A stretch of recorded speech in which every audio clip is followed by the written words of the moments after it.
হলো আপনাদের প্রেমের সম্পর্ক ছিল কতদিন, যেটা জিনার নাজায়েজ কাজ, সেটা কতদিন করছেন? না না, এটা বেশি দিন চলে না, বাট 15 দিন রিলেশনের পরে আমরা বিয়ে করে ফেলছি, কারণ জানি যত ভালোবাসা।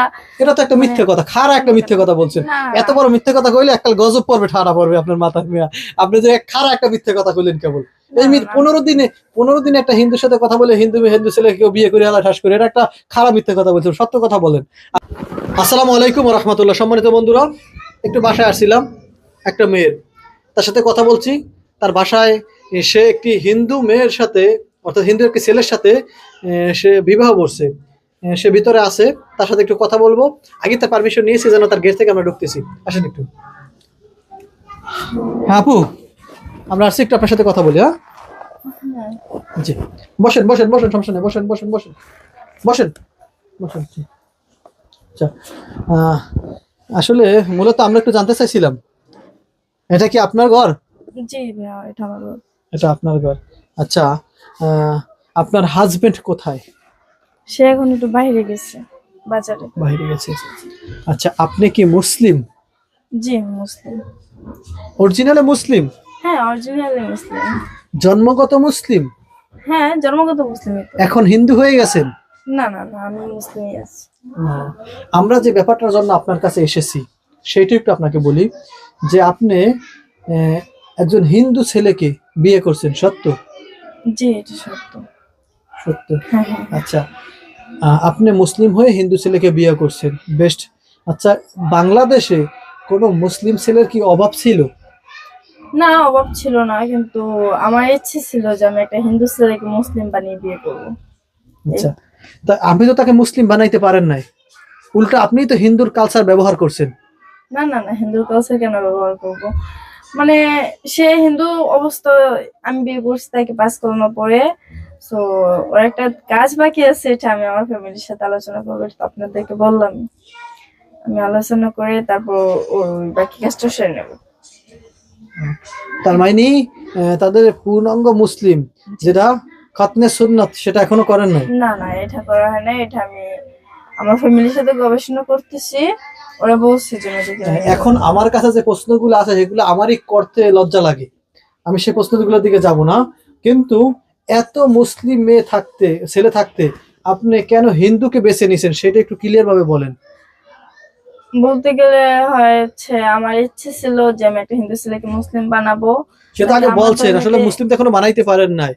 তার ওই আপনার শ্বশুর বাড়ি কি আপনি গেছিলেন? না, চিনি। সে আমার বাসায় চলে গেছে, আমার আম্মুর সাথে, আমার ফ্যামিলির সাথে, সবার সাথে কথা হয়েছে। আপনি তার আপনার শ্বশুর বাড়ি যান নাই? না, এখনো যাওয়া হয়নি। তার বাবা মার সাথে দেখা করেন নাই? না, দেখা হয়নি। আচ্ছা, আপনার শ্বশুর বাড়িটা কোথায়? শ্বশুর বাড়ি ঢাকা, মিরপুর। মিরপুর, ঢাকা। ঢাকায় স্থানীয়? জি। অনেক বড় লোক? মানে আমি এতটা জানি না, আমি ওর মুখে থেকে যেটা শুনছি এটাই।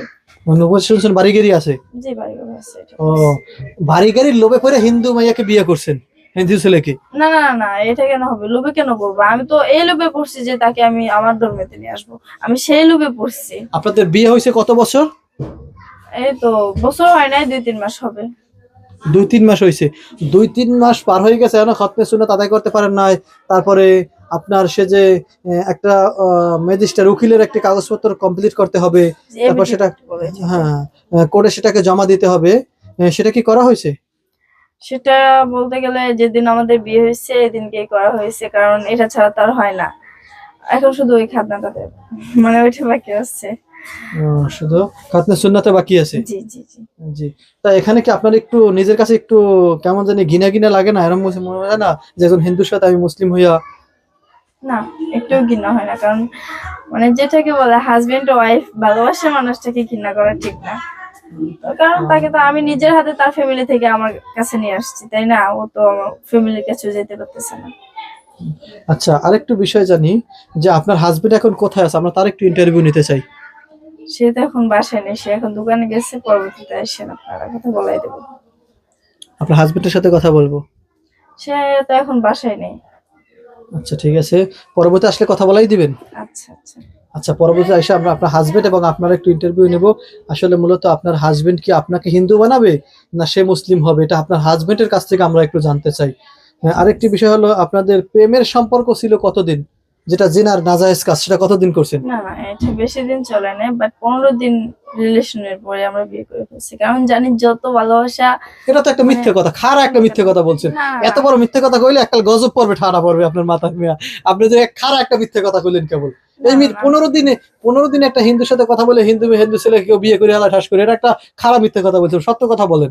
আমি না, জিনার কথা কইছি, যেন আপনি মিথ্যে কথা কইলেন। না না, আমি মিথ্যে কথা বলতেছি না। সে নিজেই আমার ধর্মে আসতে চেষ্টা করছে। আমার আগে নাকি ওর একটা রিলেশন করছিল মুসলিম মেয়ের সাথে, তার সাথে রিলেশন করার উদ্দেশ্য ছিল সে মুসলিম হবে। তো সে বেড়ে চলে গেছে ওকে ফেলাইয়া, তারপর তার সাথে আমার দেখা হয়। এই তা 15 দিনের মাধ্যমে আপনি বিয়ে শাদী করে ফেলাইছেন। হ্যাঁ। তা বিয়ে শাদী থেকে আপনার গার্জিয়ান, ওর গার্জিয়ান কেউ ছিল?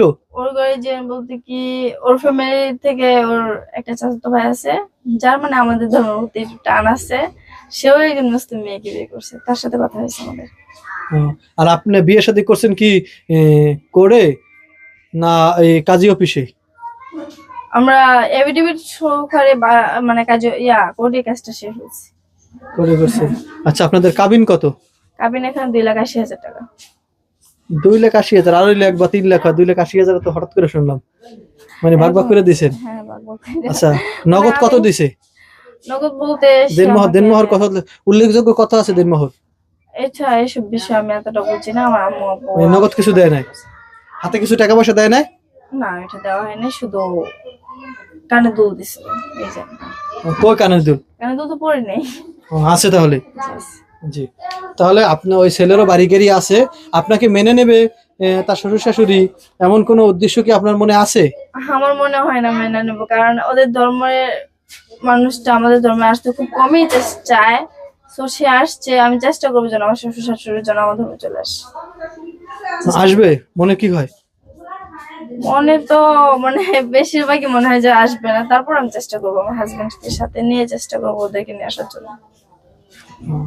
আচ্ছা, আপনি যদি তাদের উপরে জোর করেন তা এটা ইসলামের জন্য অনৈতিক কাজ হবে না? যে জোর করে তো কাউকে মুসলিম বানানো ঠিক না, বা ইসলাম বিরোধী হবে, প্লাস আপনার রাষ্ট্রীয় আইনেরও অসম্মান হবে, আপনি সেটা জানেন?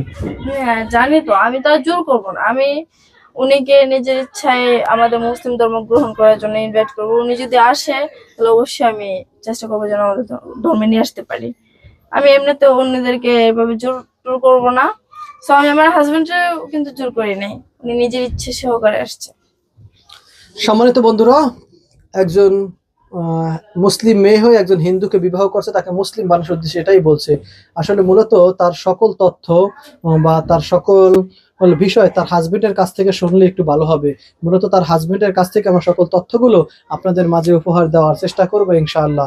সে পর্যন্ত সবাই ভালো থাকবেন, সুস্থ থাকবেন। আল্লাহ হাফেজ। আসসালামু আলাইকুম ওয়া রাহমাতুল্লাহি ওয়া বারাকাতুহু।